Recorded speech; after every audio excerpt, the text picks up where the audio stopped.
ಭಾರತ ಮಹಿಳಾ ತಂಡ ಏಕದಿನ ವಿಶ್ವಕಪ್ನಲ್ಲಿ ಅತಿ ಹೆಚ್ಚು ಮೊತ್ತ ಚೇಸ್ ಮಾಡಿ ವಿಶ್ವ ದಾಖಲೆ ಬರೆದಿದೆ. ಗುರುವಾರ ಮುಂಬೈನ ಡಿವೈ ಪಾಟೀಲ್ ಮೈದಾನದಲ್ಲಿ ನಡೆದ ಸೆಮಿಫೈನಲ್ ಪಂದ್ಯದಲ್ಲಿ ಭಾರತ ಆಸ್ಟ್ರೇಲಿಯಾ ನೀಡಿದ್ದ 339 ರನ್ಗಳ ಗುರಿಯನ್ನ ಯಶಸ್ವಿಯಾಗಿ ಬೆನ್ನಟ್ಟಿದೆ. ಹೈ ವೋಲ್ಟೇಜ್ ಸೆಮಿಫೈನಲ್ ಪಂದ್ಯದಲ್ಲಿ ಟಾಸ್ ಗೆದ್ದ ಆಸ್ಟ್ರೇಲಿಯಾ ತಂಡ ಮೊದಲು ಬ್ಯಾಟಿಂಗ್ ಮಾಡಿ 338 ರನ್ಗಳ ಬೃಹತ್ ಮೊತ್ತ ದಾಖಲಿಸಿತ್ತು.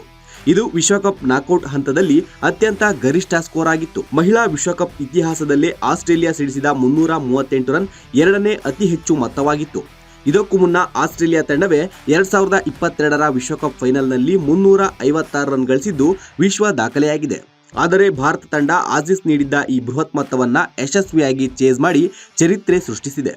ಕೇವಲ ವಿಶ್ವಕಪ್ನಲ್ಲಿ ಮಾತ್ರವಲ್ಲ, ಮಹಿಳಾ ಏಕದಿನ ವಿಶ್ವಕಪ್ ಇತಿಹಾಸದಲ್ಲೇ ಇದು ಅತ್ಯಂತ ಗರಿಷ್ಠ ಚೇಸಿಂಗ್ ಆಗಿದೆ. ಜೇಮಿಯಾ ರೋಡ್ರಿಗಸ್ 134 ಎಸೆತಗಳಲ್ಲಿ 14 ಬೌಂಡರಿಗಳ ಸಹಿತ ಅಜೇಯ 127 ರನ್ ಗಳಿಸಿ ಭಾರತದ ಗೆಲುವಿನಲ್ಲಿ ಪ್ರಮುಖ ಪಾತ್ರ ವಹಿಸಿದ್ರು.